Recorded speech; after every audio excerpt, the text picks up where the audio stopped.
West Tigers podcast, episode 473, as we're recording a Thursday evening. I've got Aaron and Josh with me tonight. Joel's given himself the night off, so he'll be helping to hold the fort tonight. We'll survive. We'll survive. And Aaron, we've had you on a couple of times, so welcome back, mate. You are the self-proclaimed mock of the West Tigers podcast group. I think you've been on a couple of times before, a couple of heavy losses. Am I correct? Yeah, I have. I was talking to my dad. I was down at Orange and I was talking to my dad about the Tigers, but I have been to 6 games this year and we've won 5 of them. So I'm hoping I'm not the mock if I'm at the game, but I might be the mock on the podcast. Are you going on to Campbelltown on the weekend? No, I'm not planning on it. So that's probably I don't know whether that's a good sign or not. So we're probably going to pencil in a loss then for that one, and it's all your fault, Aaron. So I was at the Panthers game though, so I was at the biggest loss. Okay, well that's probably not a memorable one for you, but welcome back, mate. Glad to have you back on the pod. Thank you.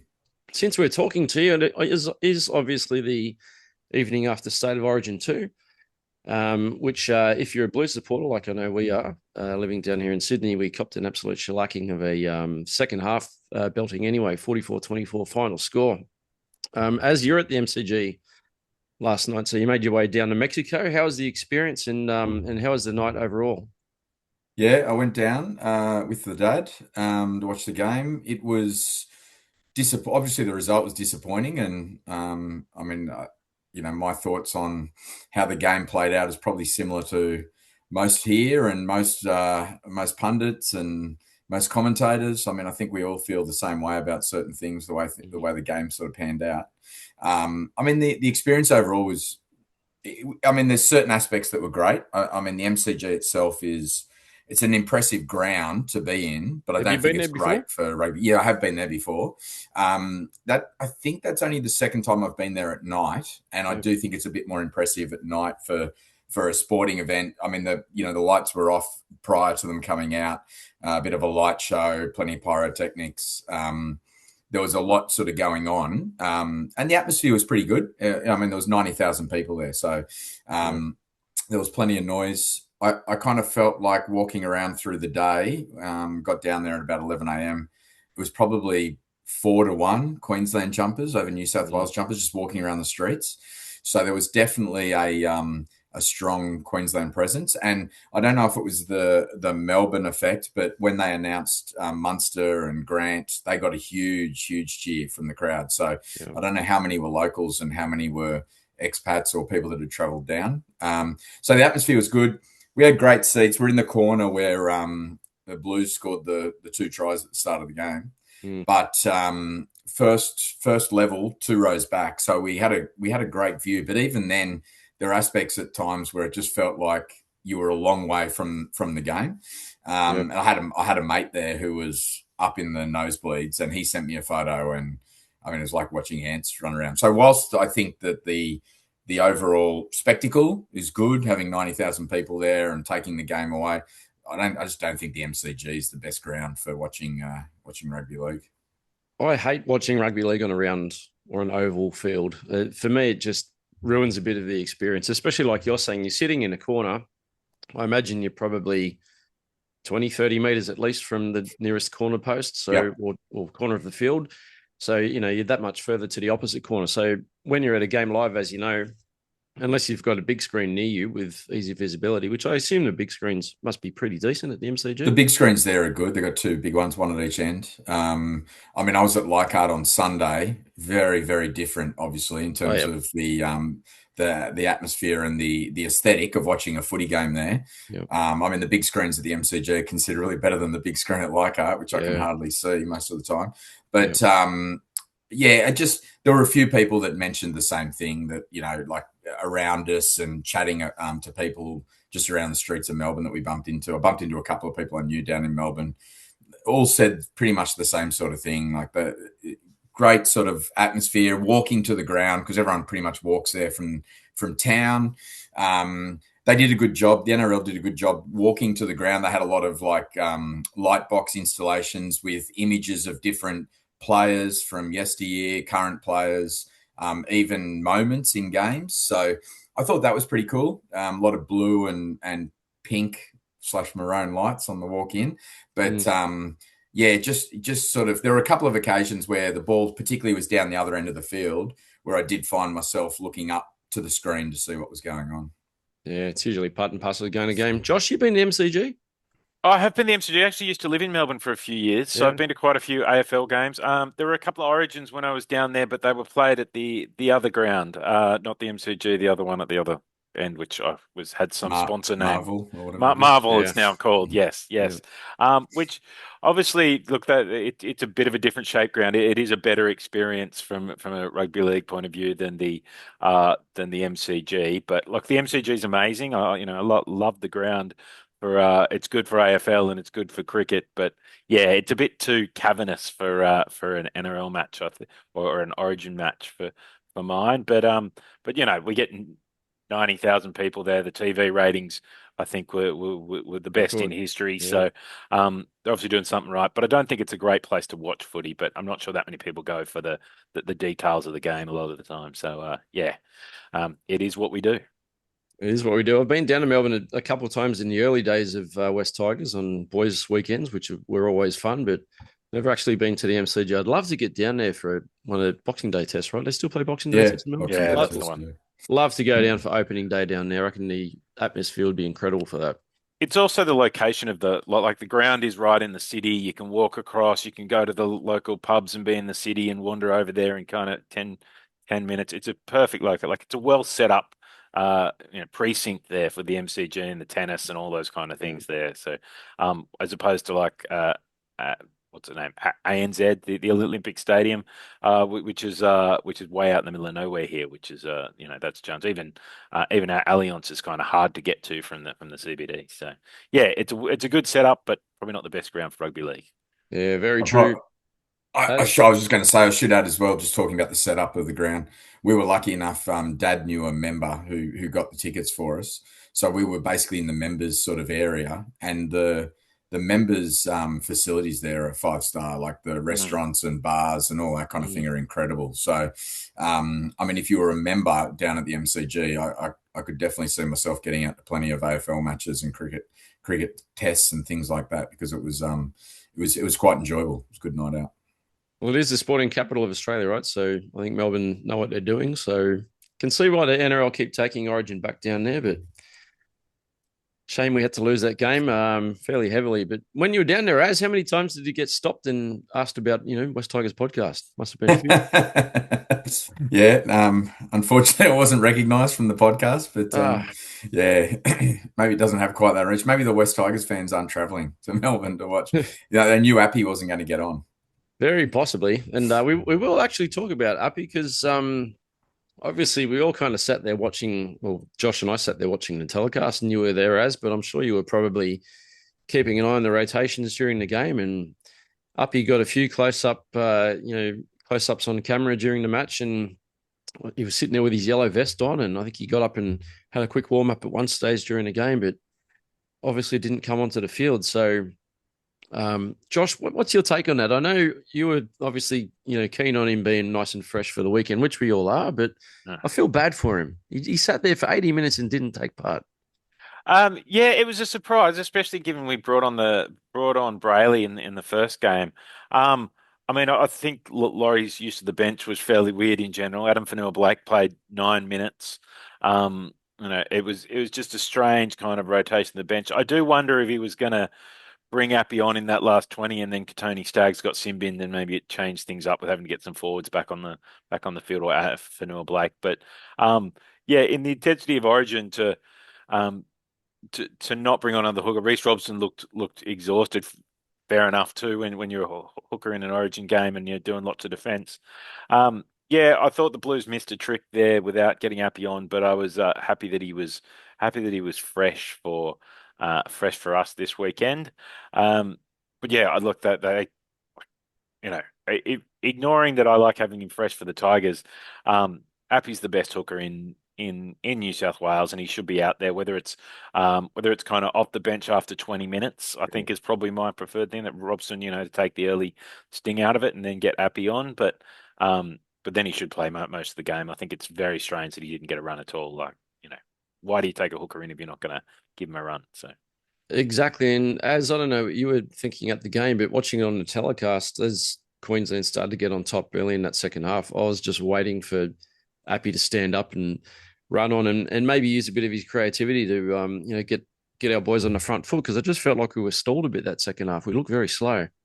Yeah, look, particularly once we got behind. I mean, look, I would say throughout the game, we probably didn't offer a huge amount of creativity with the ball in hand. I mean, I wouldn't say Cleary and Moses created a huge amount. I mean, two of our tries came off basically drop balls off kickoffs. It wasn't like there was a great deal of creative play built up with, work around the ruck and things like that. And Api obviously brings that in spades. I mean, like Josh is saying, the use of the bench was bizarre. I mean, like leading into halftime and after halftime, Payne Hassoff, Barnett off. Like we had no big men on the field. We had all our back rowers on the field. It just didn't make any sense. And they were running over the top. All of a sudden we couldn't make meters and we had all the big blokes off. But I think Laurie had, I mean, he seems like a lovely bloke, and he was a great, absolutely fantastic player. But I just don't think he really is, he hasn't coached for a long time. The game has changed. I just don't think he's set up really to handle the way the game works. I mean, outside of the fact that he said like a few things happened and he had to make some changes, I think he was just our coach when you look at, say, when Munster went off for the HIA and Billy utilised it as an opportunity to rotate one of the forwards. And he said we'd planned for that contingency. Now, there's no way in the world Laurie had planned for that contingency for New South Wales, like with, things changing and getting behind. He just had no real plan. I mean, putting Strange on when he didn't really make much sense. It was almost like he just felt like he had to put him on because during the week he said he was going to play him. And that would have been the perfect time to bring Api on. I mean, Strange could have probably started. I don't think Moses was probably 100%. I mean, he didn't seem quite his powerful, tackle breaking self. He didn't look that dangerous with ball in hand. So, I mean, there's a lot of, I think we were sort of backed into the corner beforehand with selections. It probably played out that way. Ola Kawadu getting dropped, he'd been probably Manly's best the last 2 weeks. He was pretty good in Origin 1. They put in a new bloke who played on the right-hand side and he only ever plays on the left. I mean, it seemed like there was just decision after decision that, and we led at halftime. So for us to go out and play like that in the second half with all of those things, feels like all of those things just built up towards it, and the straw eventually broke the camel's back. Yeah, I do wonder if Mitch Moses' injury was playing up earlier in the game, and that's why they were holding that extra bench spot for Strange, and eventually probably when it was done, they took Moses off. Like that like if Moses was struggling a bit at halftime, then you probably can't use your fourth player as your hooker, or and maybe that's why it held on for Strange, because Mitch was done, because he did seem to, second half, he didn't seem to be doing as much kicking, he didn't seem to be doing as much running, so perhaps he was perhaps that leg, which, I mean, honestly, I'm not sure I would have picked him off one run from an injury first. I think fully fit, I probably would have picked him, but I think given the circumstances with the injury, I don't think that's a risk you should take into Origin. So, but I think maybe that caused the Strange piece, but there was still a lot of other strange bench selections from Laurie over the night. Look, I think the Blues did the Blue. Look, it looks 44-24 is fairly bad, but it was only 5 tries to 4 when Staggs went off. Like Staggs was sin bin, so I think it blew out a little bit at the end, and that sin binning, playing against 12 men as we saw in the first, does make it look worse. I don't think we're as out of it as we possibly could be coming into the second one. Like if he doesn't get sin binned and it ends up 32-24, then that's a reasonably close game, I think, and maybe things are judged differently. So it'd be interesting to see what happens in the third one. The thing for me, and I don't want to talk too much more about Origin, but the thing for me is we led 12-8 at halftime, and Queensland scored, if my maths is correct, 36 points in the second half, which is an absolute landslide. So for me, that's one-way traffic. The other thing too, there was a lot of talk that Laurie Daley had told the boys to start fast and don't miss the start, which they did. They were up at halftime, which is great. It almost was like they came out the second half. I know Queensland were obviously desperate, Billy would have had the Queensland boys in the sheds at halftime saying, you've got 40 minutes to turn this around. Otherwise, the season is over. Like the series is done. We're going to lose.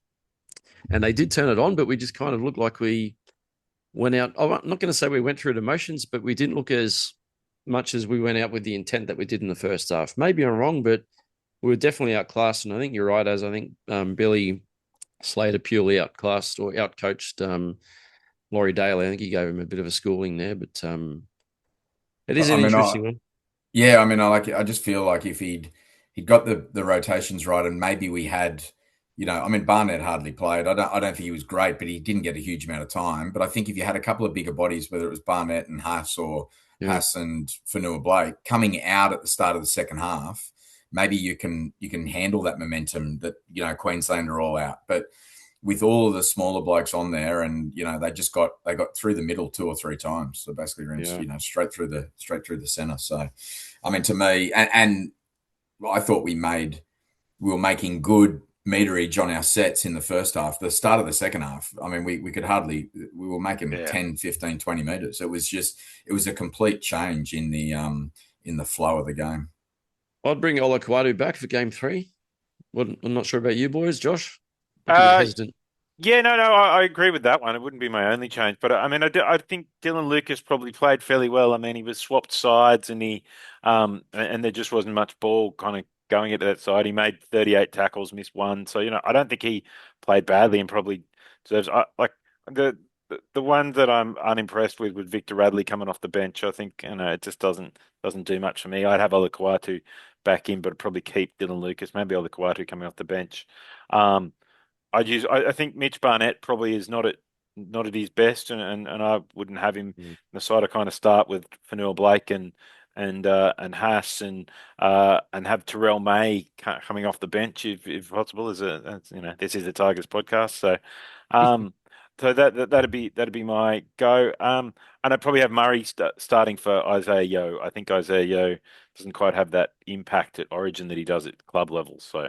I'd probably have him and Terrell off the bench as props more than and dump Victor Radley to kind of change that up a bit. But I think the backs, I mean, it depends on injuries.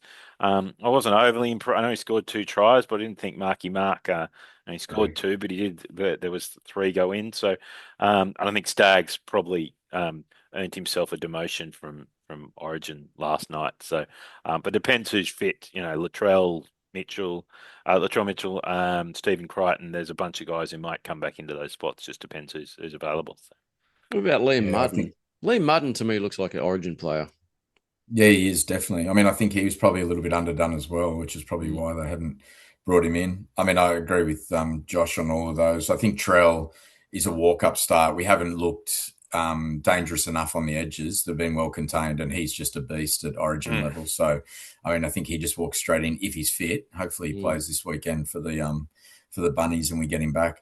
The other one there's been a bit of talk about is because Turbo's due back for Manly this week, so there is a chance that they could bring him back in and utilise him the outside somewhere, whether it be on the wing or in the centres. I think we remember Turbo how he was a few years ago. I'm not sure he's the same Turbo. Yeah, I think he's played okay this year when he was around, but obviously he's prone to injuries and stuff like that. But I mean, I agree with that, and I agree with Liam Martin. I mean, he'd be a guy that he's going to get through plenty of work. I think he's just probably been a bit underdone a little bit, but I think Cameron Murray definitely has to start, and I just think they just have to get the bench. The bench has to be a better balanced bench than what it has been. I just don't think the bench has been balanced in either of the games so far. I think we got away with it in game 1, playing against 12 for the last 25 minutes, whatever it was, and last night, we were in a position to win the game, and then they basically played their second half like they did the first half last week and first game and dominated us. So it's not going to be easy beating them at Suncorp, but especially at that point for performance. So I think they are going to have to definitely make a few changes to, and I would like just a little bit more size on the bench. I just think we've got a few too many back rowers, and when guys like Lindsay Collins and that have come on for them, Tino, they've really torn us apart. Yeah, size and a bit more physicality, as Joel would say. Josh, that's Joel's favourite word, and I think we definitely needed it last night. So, we did. Yeah, either of you boys going up to Brisbane for game 3? As you'd be going up, wouldn't you? No, I'm not going, mate. I No, don't believe that. not planning on it. No, not planning on it. I don't want to put the mock on them. I'll just sit at home and watch this time. Okay, fair Yeah, enough. I'll Well, be on the if couch. you'll be on the couch, I probably will be too. But if you do go up, as just let me know. Maybe I can, I don't know, Jump in the swing a lead suitcase. pass. Yeah, sounds good. Let's do it. Yeah, but no, that's good chat about Origin. It certainly sets up nicely for the NRL to have a decider up in Queensland. I think that's what they always hope for. Not saying that the NRL is rigged, but it certainly does set up very well for maybe another record in the ratings and hopefully the Blues win. But very hard to beat up there in Queensland. But yeah, game 3 will be very interesting to see how that pans out, as well as put some positional or possible changes in the Blues team before then. So we'll see what happens. But in some West Tigers news, which we did have some today, some more news on the Israel Folau story, which is interesting, boys. So you would have seen, I know Joel shared in our group chat, that Israel's lovely wife, I think her name's Maria, came out and looked like an Instagram post where she wanted to clear the air and just put out their side of the story, which was interesting to hear. So she effectively said that Benji initially reached out to Israel and said, we'd love you to play out the rest of the season at West Tigers. Leave it with me and we'll make it happen. And it sounds like, Josh, that it was shut down by our own Wayne Junior Pearce, who has some type of role in the NRL. Yeah, well, Junior is on the NRL commission, and whether it was him specifically or the commission in general that were shutting it down, I can I can understand, for the advantages that a 37-year-old winger brings on a train and trial. If you're the NRL, for the controversy, for the challenges, for the sponsorship things, they're probably like, we don't need that trouble. So I can understand it from their end. They probably didn't want it publicized, and that's why the Tigers didn't. My understanding is didn't submit a contract to the NRL to make them make a formal decision, but the word obviously was passed down to say no. Look, and you see this, and I get they've got a right to come out and be unhappy, his wife and Israel. Although he's earned plenty of money out of plenty of football codes over the time. I think it probably shows that it's the kind that they are a magnet for controversy, and perhaps we didn't need that controversy at our club. Although, despite not signing them to a training trial, we seem to have been dragged into a few weeks worth of stories anyway. So we've got no benefit in all the problems.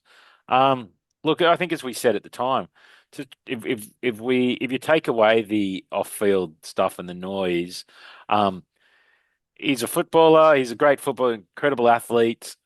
He's a bit older, but he has been playing professional rugby in Japan, so it's not like he's coming out of retirement. We did pull Pat Herbert out of 4 years of retirement, and he's gone okay. So I think on the field, would he have made a difference, or at least for a train and trial, was it worth it? Probably. Off the field, the NRL said no. Am I too disappointed? Not particularly. But yeah, his wife did give them a real smack about him not being allowed, and I think she called out, the bunch of players have been allowed back to the game after worse things, Yeah. which is probably true. I mean, we're also interested in signing Manasi Fainu. It's been talked about. Who's would you'd absolutely say has done worse things, but they're good redemption stories. Israel Folau coming back is just sponsor bad news. So I can understand the NRL's position on it, to be honest. It's a hard one, right? Because I can see where Josh is coming from, but I think it was 8 years ago that Folau made those comments around. I'm not going to get into the details.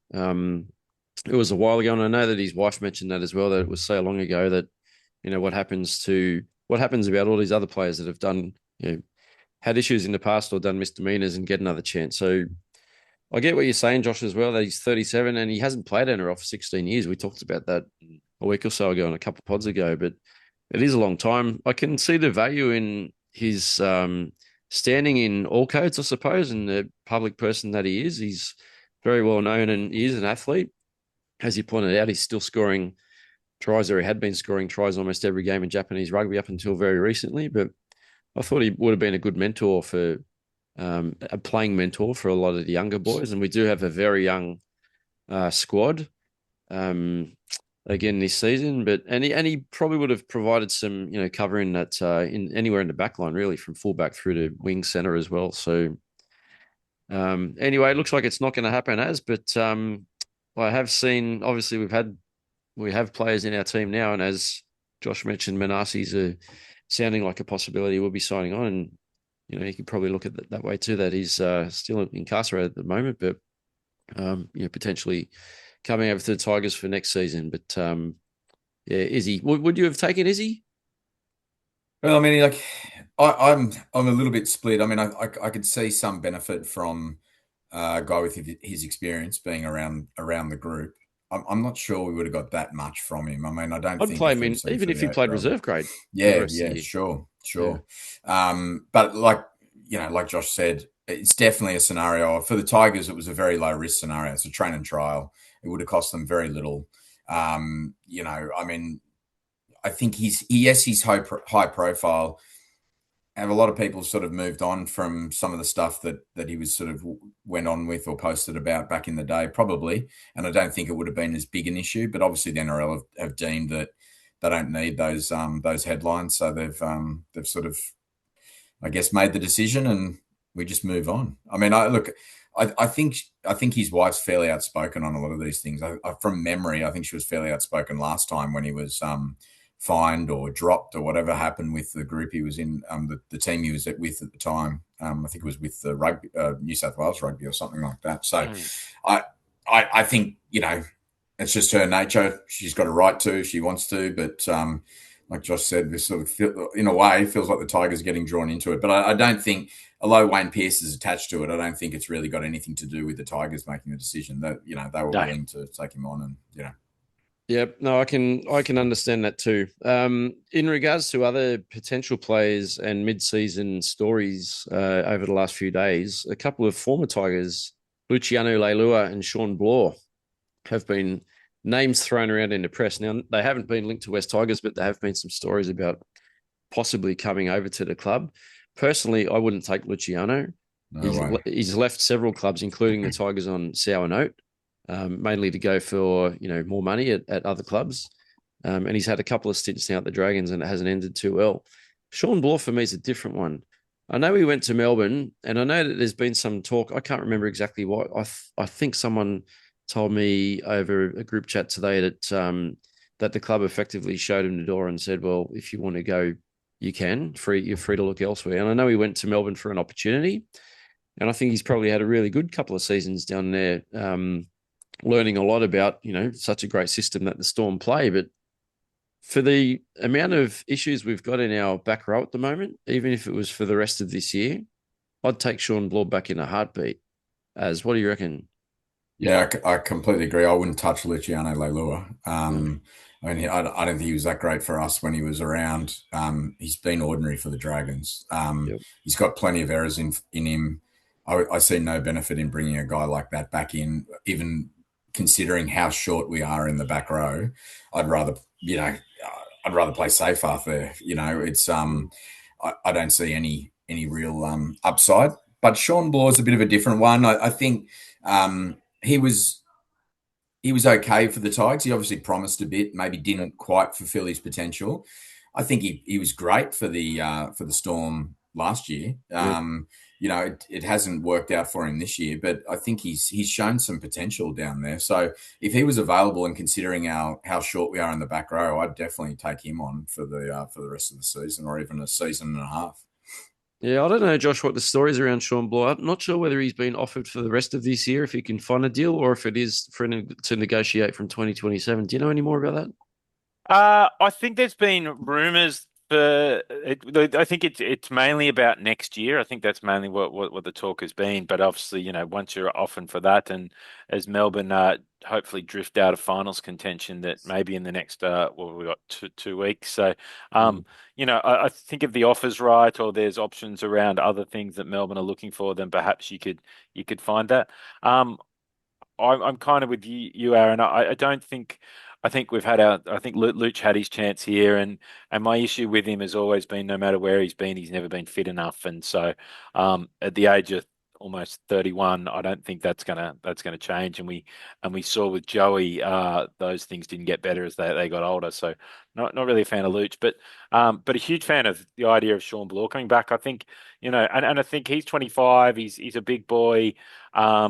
I think maybe his future is in the middle more than the edge, over time. So, but I think he could be a great option coming off that bench. Obviously, has good relationships with the Tigers.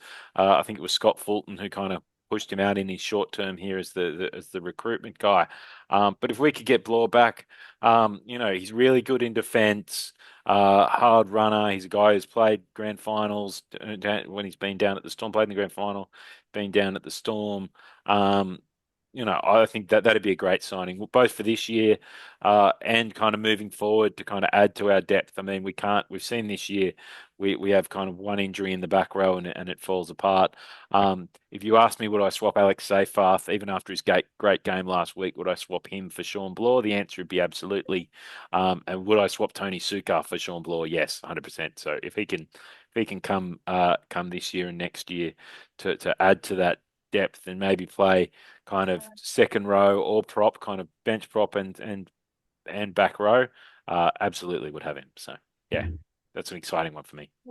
Alex Seyfarth, for me, he got me very excited last week, Josh, at Leichhardt. I thought he was exceptional, as we spoke about on Sunday night. He had a cracking game. I'm very curious to see if he can back it up, because we're going to need a few of those boys to back up that type of performance against the Dolphins, who are obviously flying very high at the moment. We'll start to lean into that Dolphins game now. One player I want to quickly mention, and I want to ask you boys about whether you think he can back up last week's performance this week, is Jerome Luai. Now, he was very good. I know he cops a lot of criticism, Luai, and I think that's more to do with, off the back of our results. So when we lose, the leaders get blamed. So Romy's always one of the first ones to get blamed. He obviously did stand up last week at Leichhardt, and I was there. It was an unbelievable atmosphere, as you were there up in the stand. I don't have stand tickets, mate, but I was, down a bit closer to defence in the general admission area, but had a great time. But Romy was really good. I watched some of the highlights back today. So he actually set up a couple of tries early, as well as scoring those 3 on his own in the second half. So you could see the passion, especially when he scored that last try, and he gave a bit of a FU to the crowd, which I think is a bit of a shame, to be honest, because not everyone is on the negative train with him. But it just goes to show the amount of passion that he plays with. But Romy, for me, look, the team got absolutely punished against the Panthers, who are by far the strongest team in the comp. And then we stood up and battled hard to beat the team running second last in the Titans. But we got a really tough one as against the Dolphins. I think Romy needs to back it up again.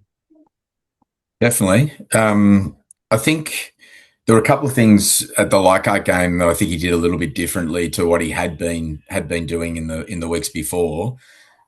I think at times he can get a bit too lateral and he can jump around a little bit too much. He probably played a little bit more direct last week, like he took the ball straighter at the line.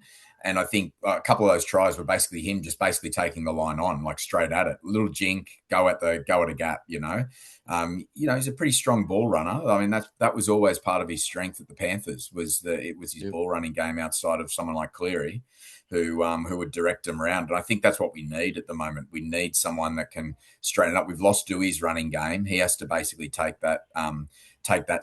charge in that regard. The other thing I love about Romy is, like, when he fires up defensively, like he makes a couple of big hits and that kind of thing, it really, not only does it lift the team, but it really seems to get him going. And there were a couple of hits in that game at Leichhardt. Actually, I reckon most of the times I've seen him play at Leichhardt, he's played well there. Like it seems to be a ground he lives at. So I think it is that atmosphere, the noise, the energy he builds on. We just need him to do it at other grounds and in other occasions, and particularly against the big teams. I mean, this is a huge week for us. I mean, it's not a game I would say we're expected to win, obviously. Like, Dolphins are flying. They've got a great squad. Even with the guys they're resting this week, they've still got a fantastic squad. If we were able to jag 2 points here, that's a huge jump towards a potential chance at making the finals. Yep. So just having a look at the table, there'd be if we were to beat them, Cows, I think, play maybe the Warriors. If they were to jag a win there and there was another game, there could be like 8 teams on 20 points or something like that. So it's getting tight around that 8, and these are the games that would be it would be great for us to jag and take a couple of points from a team above us. Yeah, this week's probably not one I'm thinking we have a great chance of winning. But Josh, just quickly on Jerome, I'd forgotten until I watched the highlights, and I remember seeing it at the game. But the very first hit up at Leichhardt, Romy ran in to take the kickoff because it was falling a little short in the winds. And I think he had so much forward momentum. He just ran straight into the defensive line and he took the first hit up of the game. I've never seen a halfback or a half take the first hit up of the match before. I thought that was very impressive. Yeah, I thought that was really good. I mean, as you said, I'm not sure how much of it was the reality of the ball was falling short and he's running forward. And he kind of, once he caught it, he really had no other options. Yeah. But he didn't stop and look for someone. He just kept going. Look, I think his energy is generally really good. I mean, we have been so short of players. It's hard for a half to stand up. I mean, we all think back to the great halves, but we forget they all played in a bunch of games over their time where they got flogged and they didn't do much. But we kind of forget that at the end of careers. So, look, I think he's had great energy, brings great energy. Look, the whole move thing would have been a bit of a thing on him. I think he was, playing injured for a couple of weeks. We're really short of troops. It was great to see him back last week. I thought he was at full energy, as mentioned, and you've mentioned, like he was running more direct, which is, I think, when he looks his best.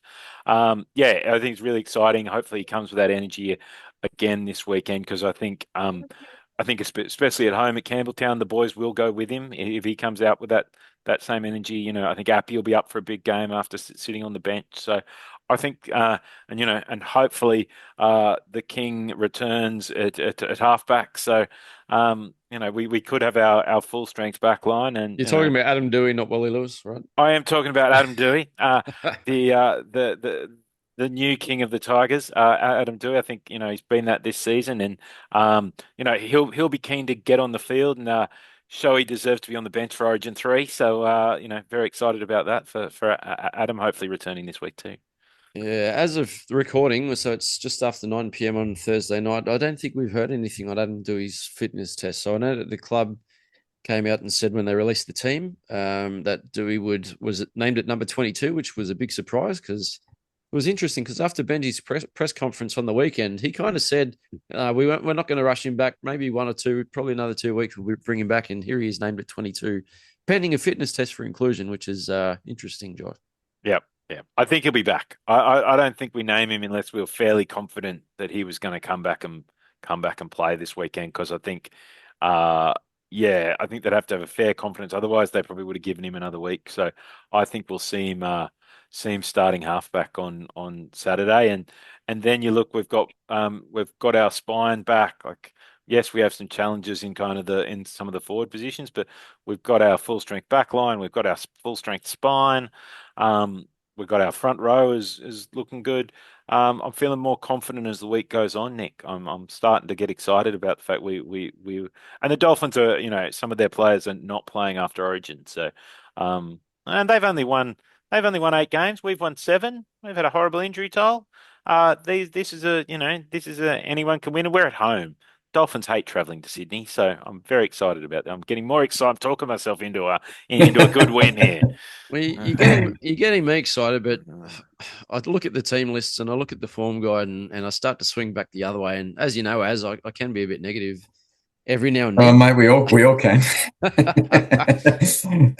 and Josh hit the nail on the head. Dolphins are resting their Origin players, which is great for us. I do wonder, actually, as if AD is named, he will obviously come straight into 7. So I would think that Jock could probably slip right out of the squad. I can't imagine he'd go. Yeah, it's interesting because I'm actually I don't know if I'm in Josh's camp here. I actually don't think AD will play. I think if he's 50-50 come Thursday, he's doing a fitness test, that kind of thing.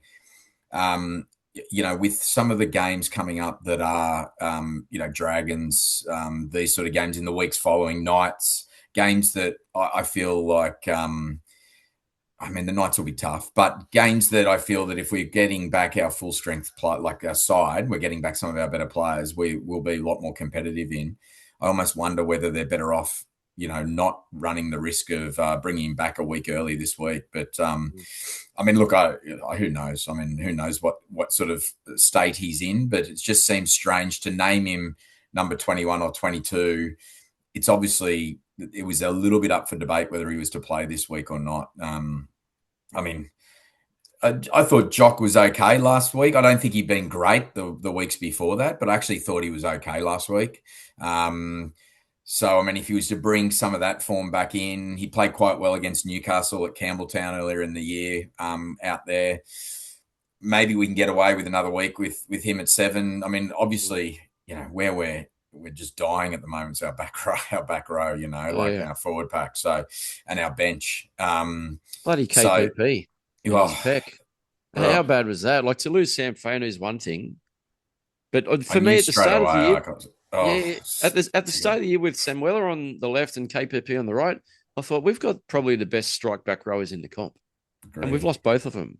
But yeah, you knew straight away. I saw it too. Like, I could see him out the back of the play after it happened, and he was very stationary and he had his hand up holding his peck, and I thought, this isn't good. Like, if he was 50-50, you might try and run back into the line and get back into the game, but he was gone when it happened. But I didn't take my eyes off him for that 30 seconds because I just rate him so highly from everything he offers. I mean, just his work rate is top notch. His defense is great. Good ball runner. I just think he's been one of our best this year. To lose him on the back of losing Fanu, who we obviously haven't had Samuel for quite a few weeks, it was just unbelievable. But and, as we've touched on, I mejust that's my biggest concern. Seyfarth had a great game last week, but him and Suka in the back row for me, I'm just worried that, we could struggle down the edges this week.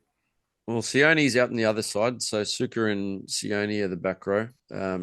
Terrell and Pole. Actually, Pole starts this week. I thought actually he was better off on the bench, which I think he's better off anyway. I think he brings a bit more impact off the bench, Josh. I reckon we'll see them swap over him and Afoa. Yeah, and I think, he was named to start last week and then Bunty was kind of brought in. I think we'll see the same. I think that worked well for them. I think it works well for Bunty to get kind of pump out that 20 minutes early and then come back at the end of the game. It gives him a bigger rest between stints there. And I think Pole's been good this year, but I thought off the bench, he really, when he comes on fresh against some tiring forwards, and the Dolphins pack, like with a few blokes out from Origin. Kafusi's old, Francis Molo is okay. He's nothing special. Their back row, which is usually a real thing for them. Oren Keeley's generally been a reserve grader. Lemu Elu is a decent player, but not amazing.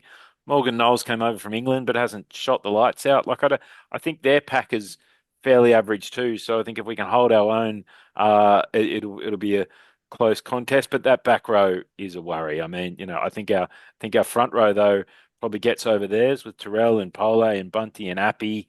And you got to think, Pole plays half the minutes, and Bunty plays half the minutes in one side. Terrell's going to play, I imagine play virtually 80. So we're talking about the bench being weak. I'm not sure we'll need many minutes out of most of the rest of the bench. Like, Lanyon will come on for probably play a bit for Api. Bunty, as I mentioned. The back row, most of them can play close to 80. You probably get one of Guy and Murray on. Like, we could well only see, two guys playing any significant minutes, and maybe one of the others comes on for Sukkar or Seyfarth towards the end, or they both come on towards the end if there's no injuries. I don't think we need that deeper bench given the big minutes that Terrell plays. So, but the back row is a concern. Like Tony Sukkar, and Sione's a good player, but he's a good middle player, not a good edge. And Alex Seyfarth was amazing last week, but that's 1 out of 103. To get 2 out of 104 the next week will be would be a shock to everyone, I think. So I think they'll probably play Plath and Finafuaki, won't they? Because they've been named on the extended numbers. They've left out Hammer and Cobbo, but I think those two will probably play. I think Finafuaki only played 10 minutes or so, so I would imagine he'll definitely play. Yeah, that's a good point. Plath though played a lot of minutes. Plath played a while, but Yeah, so if those two come back in at lock and second row, it does strengthen up their back row a little bit. But I guess the thing I'm always worried about is more the opposition centres when I look at our back row defensively, and you're looking at Farnworth and Jack Bostock's been incredible for them since moving to the centres. So it does worry me a little bit with those two. Herbie's With in our good form. edge defence. Yeah, very good. I mean, Herbie, that's probably the best centre combination in the comp this year. Like, Yeah. since Bostock's come back, they have both been. There's a reason he got picked for Origin. And Herbie is, Herbie would be up there with Latrell as the best two centres in the game for mine. So, yeah, I think that is. I mean, you've seen this year with all the Dolphins games, that's been their strike weapons, and their halves are good. Like that's a good. yeah, It's a good attacking halves pairing. We should be running it Cody Nicarima all night because he can't tackle to save his life, but he creates lots of points. He's playing well. I watched the Dolphins last week, and I actually really enjoyed watching them. I think they're playing free-flowing footy, and they're a team for me that looks like they should be a top 4 team come the end of the season. But be interesting to track their progress. I'm glad they're resting Hammer and Cobbo because I thought, especially Cobbo looked outstanding last night. He made a tackle break in, I think it was in the second half, very early in the second half, and was hard to pull down. But yeah, they're missing a little bit of strike, but they do have some good players. Isaiah Katoa, good player. Him and Nicarima in the halves, very dangerous. One guy that I still love watching play footy, and especially goal kicking, Jermaine Asako. Been around for a while, but every time he's kicking from the left sideline, I don't think he's ever going to miss. He's rock solid. He's just so smooth with his style. Really good kicker. Aaron, I see you nodding your head. You a goal kicker from No, way back? no, not a goal kicker from way back, but I agree. He's very solid. I think he's off to the. Is he off to the Storm next year? Is it Katoa? Is it Isaiah that's off to the Storm next year? I think. I think so. Yeah, I think Sarko. Yeah, Sarko. Sarko. Sorry, Jermaine Sarko. Yeah, Yep, so yep. heading to the Storm next year. Yep. So, Yep. I think they've found a good one there, and they're probably thinking the same. Like he offers basically goal kicking, and he's a strike winger. Look, I do think we have a chance. It's not that I don't think we have a chance. I just think we're going to be up against it a little bit with.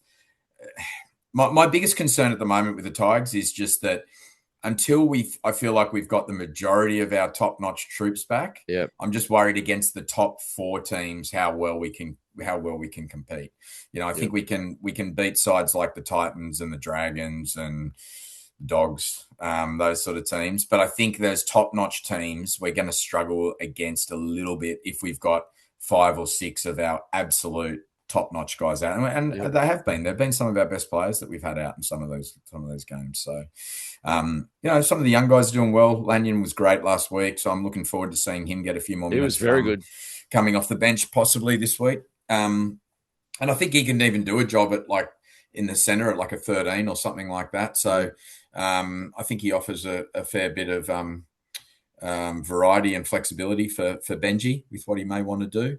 But look, I think if we can be strong enough around the middle defensively and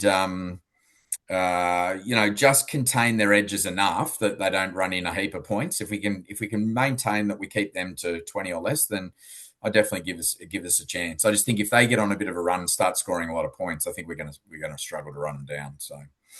Yeah, we need to stay in the fight early. So hopefully we go out there and give it a real good shake. They're going to be hard to beat, but it's funny because when you look at our history against the Dolphins, and as you mentioned, Josh, before we jumped on, they've only been around for a few years, and we've only played them 4 times.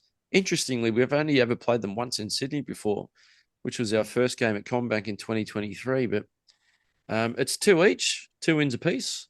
And the margin between both sides for those 4 games is quite close. I think it's only an average of 8 or 9 points difference. So it's interesting, for such a young rivalry that we're fairly well balanced in terms of results anyway. So, Josh, I don't know about you, mate, but I'm not overly confident. I'd like to be. And you were sort of talking me around a little bit earlier, but maybe with those stats, it might be working in our favor a little bit.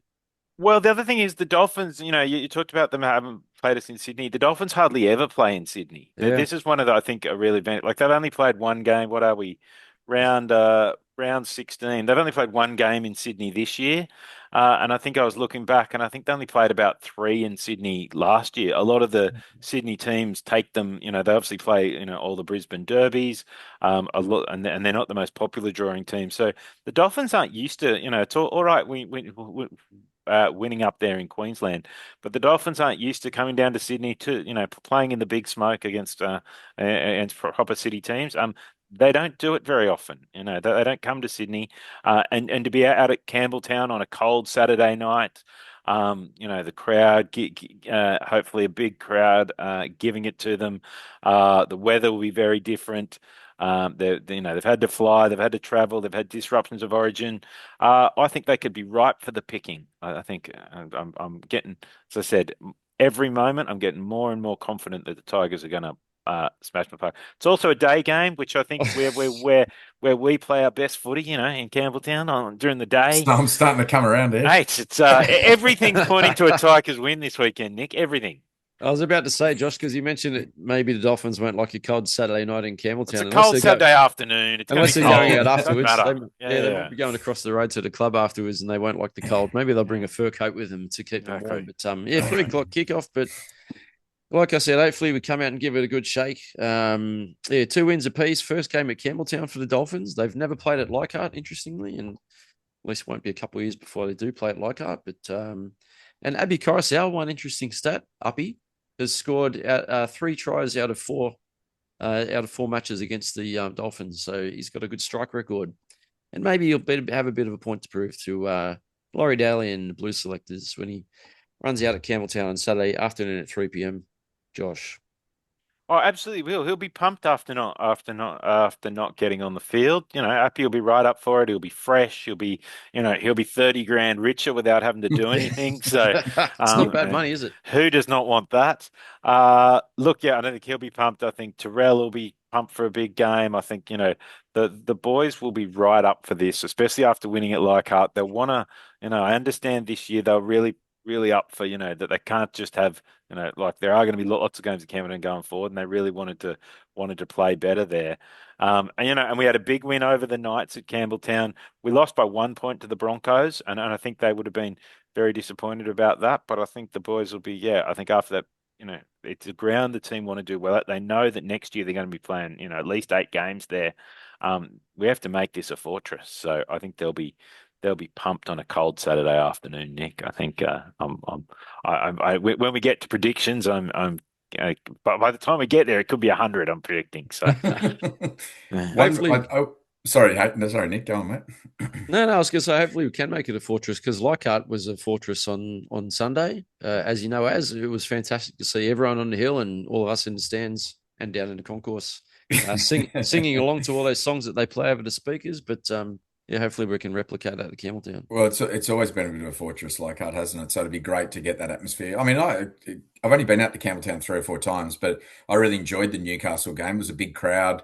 Atmosphere was good. Not quite Leichhardt, but it was still great out there. So it'd be great to turn that into a bit of a fortress. One thing I was going to just touch on, and I know you guys mentioned it on Sunday after the pod, but one of the best things is like our backline hasn't changed this week. It's actually the same, lineup as the week before. And our forward pack it's actually pretty much the same, really. I mean, Api's come back in, but I mean, you would expect him to. And then Suka's in the back row, but he played 70 anyway. Yeah. So it's almost the same side that played last week, which is, like we were talking about, has probably never happened, this year, maybe once, So there's been so many changes to the group week in, week out, whether it be through injuries or suspension, that it's good to hopefully build a little bit of continuity with the squad that we've got. And Stafford named on the wing this week. He was named in the centres last week, but shifted out to the wing before the game started, which was interesting. And now I thought he was good, yeah. And I've been very critical of him because mainly defensively, like I just don't think his arm was 100%. But maybe on the wing, he doesn't have to worry about that quite as much, making the number of He decisions. just tackles with one on the wing. He could just aim that one shoulder and leave the other one hanging off the edge. Ponga style. Yeah, that's it. He might as well get that left arm amputated. If he Yeah, stays out in the left wing, he doesn't need it. That's it. Yeah, got the right wing. He can make it work. Yes, but anyway, we'll see how we go on Saturday, 3 p.m. out at Campbelltown. Score predictions. What do you reckon, mate? Tigers. All right, I'm going to go 24-20. I'm going to get us Tigers, to the Tigers, of course. So I'll get us getting home by 4 points. Josh, I think you're going to pick Tigers. I can sense it. Nick, I am, and I'm going to say I got two things. One, I'm going to say the Tigers are going to win 44-18. We're going to absolutely smash those Dolphins. I've gone through it this podcast. I was probably after a close win at the start, but I've talked myself into it. We are going to absolutely smash them. So 44-18 to the Tigers. And also a shout out. I'll hopefully be watching it. Depends how things go with the family, but hopefully watching it at the Canterbury Hotel, where the Summer Hills Suns Cricket Club, my cricket club, have our presentation night and trivia night. So shout out to the boys. Get down there before the trivia night and prezzo night, and we'll have a few beers and watch the Tigers flog the Dolphins, hopefully. So fantastic. I know Aaron likes a bit of trivia, and actually talking about trivia, our friend Jordan, who's not on this evening, went. I think it was the Platinum Members Night out, or they had a dinner. Josh, yeah, they're very fancy. Yeah. I think it was Platinum Members. Yeah. Yes, and Jordan actually got to sit on the table with Sonia Taruva and played trivia with him. So I'm sure every podcast for the rest of the year we're going to hear about Jordan playing trivia with Sonia Taruva. I'm going to have to find a random player to go and do something with. I'm thinking maybe, something with Tristan Hope or Will Craig. Something right on the basics. I'll get out with the boys and do something. Bit of bowls or something. So that sounds great. If you ever get to play bowls with Will Craig, let me know. I'd love to come and watch. So, Will Craig, if you're listening, all the best, mate. Hope you're well. I think you're playing fairly well in Cup. Now, Magpies last week, just before we disband, how about that score? They were up 48-0 at halftime. I know we spoke about this on the weekend, Aaron, but against a Roosters team that was obviously fairly depleted in first grade, no doubt impacted their lower grades, but huge win for the Magpies and really good for our pathways as well. I mean, I think at full strength, our New South Wales Cup side should be pretty good. They should be pretty competitive if we've got a full strength first grade side, because the squad's reasonable enough, particularly for New South Wales Cup. So I know we've sort of touched on where to for a couple of the guys in the squad when we're back to full strength. And if some of those guys do move back down to New South Wales Cup, we might have, hopefully we've got two teams in the finals that we can cheer on. That would be nice. And I'm wearing my training shirt from the 2008 season when I was a trainer with the West Magpies. So big shout out to the Maggies. Had a great season in New South Wales Cup. Had quite a few boys. Bo Ryan, the original Dane Laurie, Ryan O'Hara. Shannon Gallant was our fullback. Really good players in our team that year. And we fell one short of a grand final. But big shout out to the Magpies. Big Dane Laurie. Did you play golf with him at all? No, I didn't play golf with Dane Laurie, but I was actually driving a little Nissan Pulsar hatchback back in those days. As in Dane Laurie, I gave him a lift to training a couple of times, and he barely fit in the car. He had to. He was a big unit. He was a big unit. He had to squash his head down to fit his dreadlocks inside the car roof or ceiling. But big fella with a lot of potential that probably didn't, get the most out of it, sadly. But so much talent. He was he like those. I remember when he first came on those first couple of games, it was just like, wow, this is a machine. Yes. What could have been? But anyway, thanks, boys. It's been fun. I know Joel likes to do this, so if you're watching on YouTube, thank you very much. Give us a subscribe and like and share and all that sort of stuff. And everyone head over to the West Tigers podcast forum where you can all join in the chat. And Aaron will be submitting his one word after we beat the Dolphins. And you've got me pumped up, boys. I'm actually going to pick the Tigers this week. Maybe there'll be an ambush. We're not favourites, and maybe I shouldn't do this. Maybe we need someone to pick the other team. No, I'm going to pick the Tigers. I'm going to go. Let's go a 2005 score, 30-16. Tigers win. Lovely. Nice. Let's see what happens. All right, boys. Thanks for jumping on. Good fun. Thanks, guys. Thanks, Aaron. Have a good night. See ya.